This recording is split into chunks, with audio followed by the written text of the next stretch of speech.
The Auspicious Vision by Rabindranath Tagore. Kanti Chandra was young, yet after his wife's death he sought no second partner and gave his mind to the hunting of beasts and birds. His body was long and slender, hard and agile, his sight keen, his aim unerring. He dressed like a countryman and took with him Hira Singh the wrestler, Chakkan Lal, Khan Sahib the musician, Mian Sahib and many others. He had no lack of idle followers. In the month of Agrahayan, Kanti had gone out shooting near the swamp of Nidikhi with a few sporting companions. They were in boats, and an army of servants, in boats also, filled the bathing ghats. The village women found it well nigh impossible to bathe or to draw water. All day long, land and water trembled to the firing of the guns, and every evening musicians killed the chance of sleep. One morning, as Kanti was seated in his boat cleaning a favorite gun, he suddenly started at what he thought was the cry of a wild duck. Looking up, he saw a village maiden coming to the water's edge with two white ducklings clasped to her breast. The little stream was almost stagnant. Many weeds choked the current. The girl put the birds into the water and watched them anxiously. Evidently, the presence of the sportsman was the cause of her care and not the wildness of the ducks. The girl's beauty had a rare freshness, as if she had just come from Vishwakarma's workshop. It was difficult to guess her age. Her figure was almost a woman's, but her face was so childish that clearly the world had left no impression there. She seemed not to know herself that she had reached the threshold of youth. Kanti's gun cleaning stopped for a while. He was fascinated. He had not expected to see such a face in such a spot. And yet its beauty suited its surroundings better than it would have suited a palace. A bud is lovelier on the bow than in a golden vase. That day the blossoming creeds glittered in the autumn dew and the morning sun, and the fresh, simple face set in the midst was like a picture of festival to Kanti's enchanted mind. Kalidas has forgotten to sing how Shiva's mountain queen herself sometimes has come to the young Ganges with just such ducklings in her breast.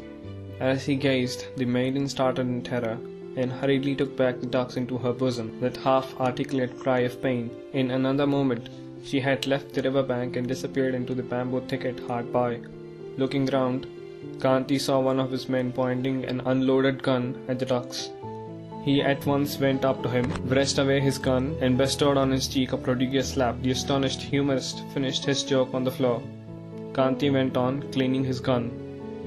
But curiosity drove Kanti to the thicket, wherein he had seen the girl disappear. Pushing his way through, he found himself in the yard of a well-to-do householder. On one side was a row of canonical thatched barns, and on the other a clean cowshed, at the end of which grew a zizzif bush. Under the bush was seated the girl he had seen that morning, sobbing over a wounded dove, into whose yellow beak she was trying to bring a little water from the moist corner of her garment. A grey cat, its forepaws on her knee, was looking eagerly at the bird, and every now and then, when it got too forward, she kept it in its place by a warning tap on the nose.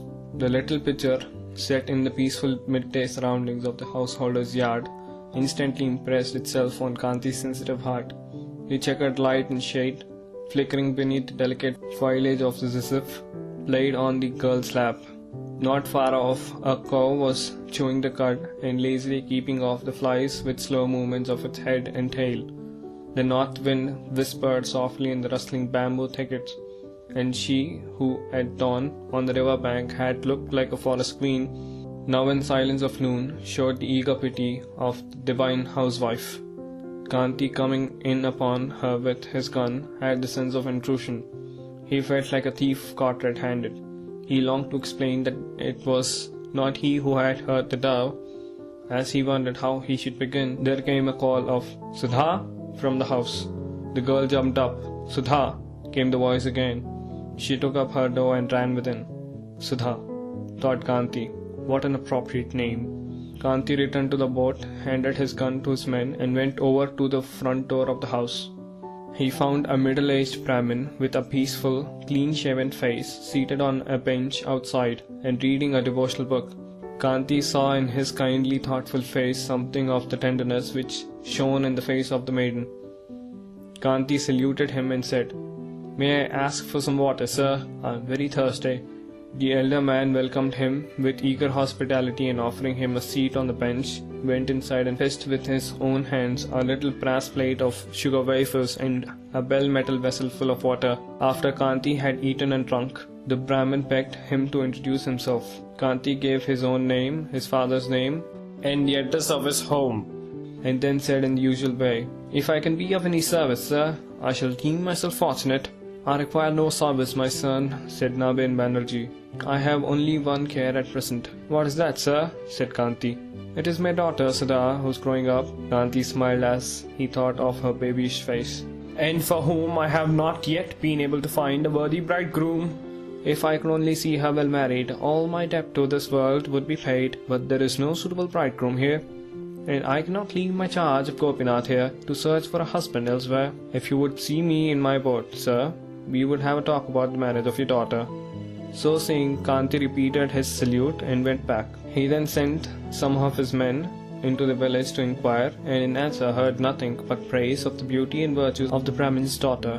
When next day the old man came to the boat on his promised visit, Kanti bent low in salutation and begged the hand of his daughter for himself. The Brahmin was so much overcome by this undreamed of piece of good fortune, for Kanti not only belonged to a well-known Brahmin family, but also was a landed proprietor of wealth and position, that at first he could hardly utter a word in reply.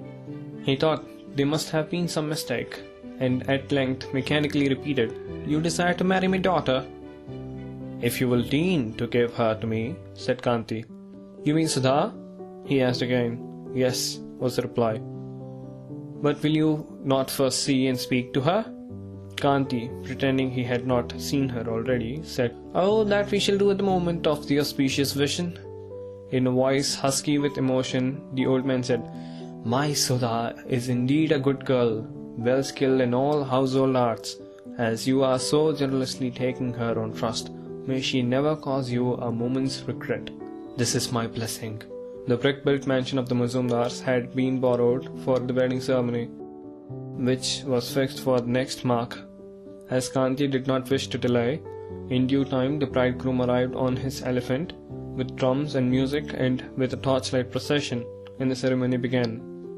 When the bridal couple were covered with the scarlet screen for the rite of the auspicious vision, Kanti looked up at his bride in that bashful downcast face, crowned with the wedding coronet and bedecked with sandal paste.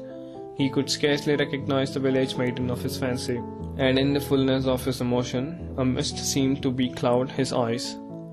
At the gathering of women in the bridal chamber, after the wedding ceremony was over, an old village dame insisted that Kanti himself should take off his wife's bridal veil. As he did so, he started back. It was not the same girl. Something rose from within, pressed and pierced into his brain. The light of the lamp seemed to grow dim, and darkness to tarnish the face of the bride herself. At first he felt angry with his father-in-law. The old scoundrel had shown him one girl and married him to another. But on calmer reflection he remembered that the old man had not shown him any daughter at all, that it was all his own fault. He thought it best not to show his errant folly to the world, and took his place again with apparent calmness. He could swallow the powder, he could not get rid of its taste. He could not bear the merry makings of the festive throng. He was in a blaze of anger with himself as well with everybody else. Suddenly he felt the bride seated by his side give a little start and a suppressed scream. A livery scampering into the room had brushed across her feet. Close upon it followed the girl he had seen before. She caught up the livery into her arms and began to caress it with affectionate murmuring. "Oh, the mad girl!" cried the woman as they made signs to her to leave the room. She heeded them not, however, but came and unconcernedly sat in front of the wedded pair, looking into their faces with childish curiosity. When a maidservant came and took her by arm to lead her away, Kanti hurriedly interposed, saying, "Let her be. What is your name?" He then went to ask her. The girl swayed backwards and forwards but gave no reply. All the women in the room began to titter. Kanti put another question. "Have those ducklings of yours grown up?" The girl started at him as unconcernedly as before. The bewildered Kanti screwed up courage for another effort and asked tenderly about the wounded dove, but with no avail. The increasing laughter in the room betokened an amusing joke. At last Kanti learned that the girl was deaf and dumb, the companion of all animals and birds of the locality. It was by chance that she rose the other day when the name of Sudha was called. Kanti now received a second shock. A black screen lifted from before his eyes. With a sigh of intense relief, as of escape from calamity, he looked once more into the face of his bride. Then came the true auspicious vision. The light from his heart and from the smokeless lamps fell on her gracious face, and he saw in it its true radiance, knowing that Nabin's blessing would find fulfillment.